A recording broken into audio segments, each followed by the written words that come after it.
In my previous blog, I usually feature to you the mystery at the entrance of my garden. I ensure that these trees here are retained so that our garden will have a touch of mystery that they cannot just simply intrude.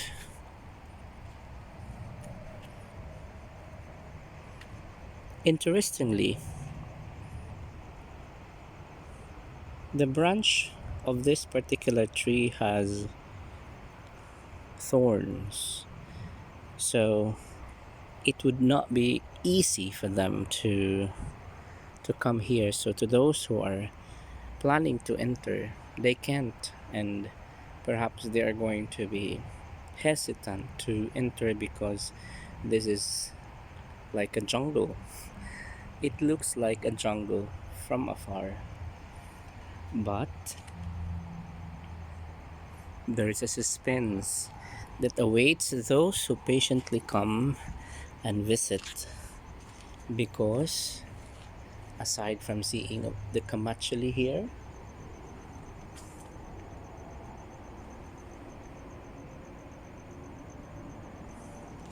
there is a secret plantation here, and we have squash.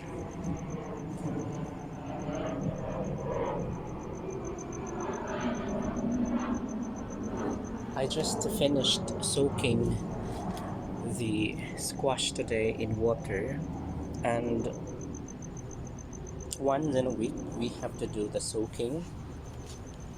This will allow the new roots to be taking nutrients as it expands from one area towards the other. So in fact, even the surface here, I made sure that it is wet and it has water content in it, so that whenever the secondary roots or the tertiary roots and other auxiliary roots will be finding its way towards the surface, there are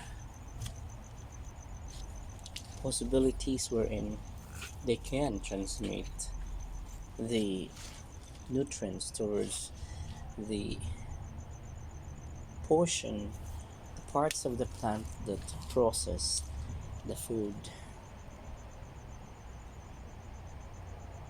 So we have to really accept the fact that in this section, the squash are slender because it would require a lot of conquest for the squash to reach the considerable heights so that they have the freedom to consume or to be exposed to the sunlight.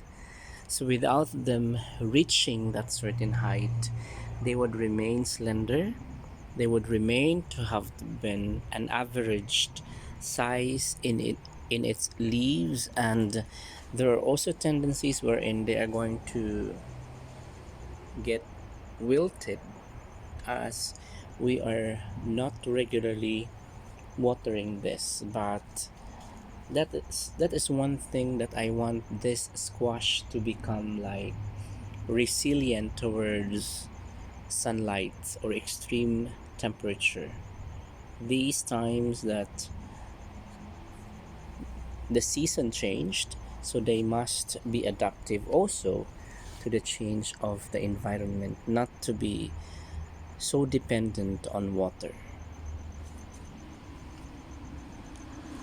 And in here, I am seeing progress in here. So I am expecting this squash to become dominant, and it almost reached the roof. That is only an imaginary roof. Yeah, you can see that right now. And this one, from a very slender size of squash, and then it continued to cross over and it continued to lengthen, and right now it is reaching there without minding the others. So glad to see that progress. And in here, I'm really wondering because 3 months back, I excavated this particular section here, and beneath that were actually garbages of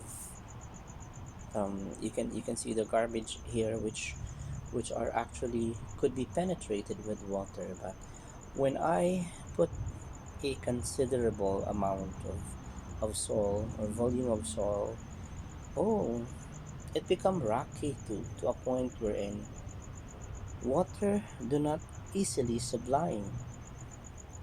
So, well, it benefit my squash then, because the squash for sure have, I mean, the roots of the squash must have reached that section.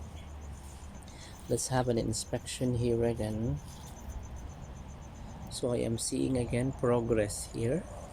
So good and so nice to see the progress of our squash here.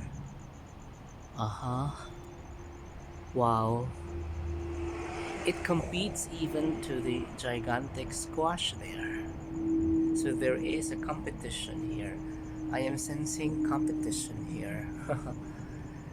In terms of leaves, there is a competition. In terms of height, there is competition. In terms of the freshness and the possibility that it can still grow a considerable length, there is a competition here. And in terms of its usefulness, there is a competition here, because you can see that there is already a roofing system, and the roof really are the leaves of the squash.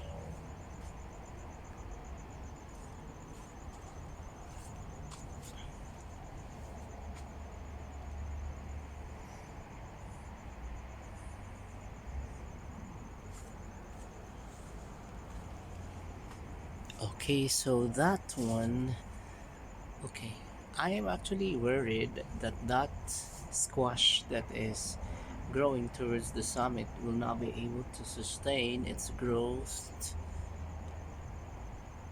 which will be directed towards the summit, because it already inclined, I mean, it already bent, and it seems that it's going to surrender. So my theory would be that once it bends, another young shoot is going to grow, and it will continue its quest towards the summit.